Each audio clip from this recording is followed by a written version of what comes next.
નમસ્કાર, હું છું પશુ સેવક મૌલિક ચૌહાણ, જયશ્રી પશુ સેવા હિંમતનગર.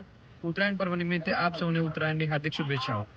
સૌથી પહેલા આપણે ઉત્તરાયણમાં પતંગની મજા માણતા સૌ પ્રથમ ઉપર આકાશમાં ઉડતા પક્ષીઓનો વિચાર કરવાનો છે, જેમને પતંગ ચગાવતા કોઈ ઈજા ના થાય એ રીતે આપણે આ ઉત્તરાયણ મનાવવાની છે. ઉત્તરાયણ એ એક સેવા, દાન અને પુણ્ય માટેનું સર્વોત્તમ તહેવાર છે. શાસ્ત્રોમાં લખ્યું છે તે અનુસાર ઉત્તરાયણ પર કરવામાં આવેલું દાન એ કંઈક ઘણું વિશેષ દાન કહેવામાં આવે છે, જેનું ફળ આપણને કંઈક ઘણું વિશેષ મળે છે.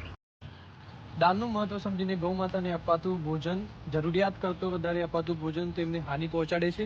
જેમ કે વધારે પડતું અનાજ, વધારે પડતો ચારો, વધારે પડતી રોટલીઓ ખવડાવવાથી તેમને હાનિ પહોંચે છે.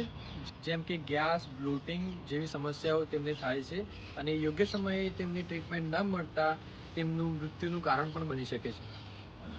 એક નાનું દાન આપણે એ પણ કરી શકીએ છીએ, જેમાં ગૌમાતા તથા અન્ય અબોલ જીવો માટે આપણે એક મેડિકલ ટ્રીટમેન્ટ તથા રેસ્ક્યુ વર્ક માટે આપણે એક નાનું દાન આપી શકીએ છીએ. આપણું આ નાનું દાન કોઈ એક અબોલ પશુનો જીવ બચાવી શકે છે. દાન કરો, સેવા કરો, પણ સમજદારીની સાથે.